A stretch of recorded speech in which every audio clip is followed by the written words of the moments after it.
Hi everyone, welcome to week 7 of treatment planning. We are so close to the very middle, to the very midterm. And so this week we're going to talk about trauma and stressor related disorders. So many times when you are working with a client, you might assess for abuse, trauma, crisis early on. Maybe you get their ACE score. But so often clients will define their own trauma or stressors differently than we do or not recognize them as being such. And so when we start to see certain patterns, we're thinking, there we go. Maybe I should assess again for trauma. So I'm just going to go through kind of the PowerPoint stuff. If you have turned in your paper, I will have those graded hopefully by the end of this week. Look for my written feedback and my verbal feedback on D2L. And if you have any questions, just text, call, email me. I'll take care of it. We will have a discussion. We'll figure it out, okay? The next assignment due is the Creative Toolbox activity. I'll be uploading a video on that probably this next week. Okay, so trauma and stressor-related disorders. So when you look at that case study in the beginning of the book with Imani, what you should be listening for as a counselor is, okay, Imani's mother was addicted to crack. So when you think about, okay, a parent addicted to a substance, so we know that parent is using that to cope. And so they might not have modeled other positive coping strategies. Using substances is not a positive coping strategy, but they might not have modeled positive coping strategies for that kiddo, right? And when we think about being addicted to crack, we think, okay, in general, the mother is probably really struggling with stuff, and Imani is probably enduring maybe some neglect, maybe some abuse, maybe some other things, okay? So we want to look for, did you have enough to eat growing up? Did you feel safe sleeping? And what are the repercussions of that kind of childhood? If there's psychotic mental illness that's gone without any help, we want to look for that too. Imani is having intrusive thoughts, right? She can't get them to stop. She's wetting the bed, so that can be regressing. She feels damaged. She feels ashamed. So we really want to assess for stuff. Examine those through Maslow, right? So we know that Maslow's hierarchy of needs, it starts with like that physiological safety, right? So you need like food, water, warmth, and rest. And we know that she's not getting rest, right? Then we go to the safety needs, security and safety. We know that Imani is not feeling any of that. So often when we have people come to counseling, we're thinking, self-esteem or interaction with family or self-actualization. But in this case, we're not going anywhere near that because according to Maslow, we cannot move up a level if our lower level needs aren't met. So we really want to help our clients with the lower level needs by assessing supports and resources.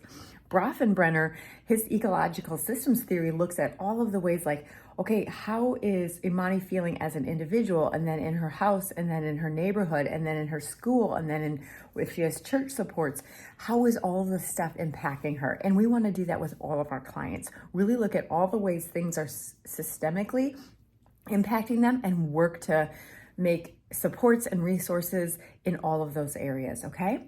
So when we think about them, we have a lot of trauma things that look a lot like anxiety disorders, obsessive compulsive disorders. We might have someone checking things.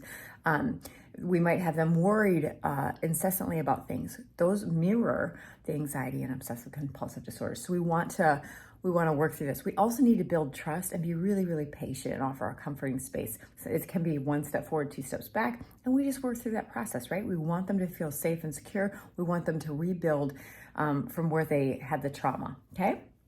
Are you stressed? This is important. You are master's counseling students. We are throwing so much at you. Take a look at this. Look at whether you're experiencing burnout on that slide. And if you are, let's figure out a way. You have free sessions at our counseling center. Let's use our resources and supports here too. Okay, we believe that life stops at the time of the trauma. And so when you think about like if you were experiencing trauma as like a 12-year-old and that's your sense of identity, right? Then, okay, how is your identity built around this trauma? We want to look at the developmental level of the person as they had the trauma, and then how do we kind of start their life from that point in a healthy way? Other things that we have acute stress disorder and post-traumatic stress disorder, PTSD. The only thing different between acute stress disorder and post-traumatic stress disorder is the time frame. So acute stress disorder is you're experiencing these symptoms for less than a month. If you experience them for less than a month because the trauma just happened, okay. Or if it just started 3 weeks ago, okay. But then if it moves past a month, then we're looking at PTSD, okay? We can also have a late onset PTSD. So all of these things are really important to think about. We have adjustment disorders, which are really, really common. Like you move, that's tough. You are going to graduate school, you don't know what to expect, that's tough. You're getting a divorce, that's tough. You've lost someone in your life, that's tough. You've gotten a medical diagnosis. All of these things are things you have to adjust to, and that's really, really tough. Personality disorders, there's a whole lot of information here, which we covered in diagnosis class. And so I've tried to put some videos in there just to kind of add to the learning that we had in diagnosis class. That's it for this week. Go think about, I know you're like, we just turned in a paper route, but let's work on that creative toolbox. Find somebody. They do not have to have the diagnosis of where the creative toolbox is listed in the chapter. You just get to try it with somebody. It's about having fun, doing something different, trying something out. We're not diagnosing, we're just enjoying. Write that paper and we'll get that in too. And we're almost halfway there. Let's do this. Take care, y'all.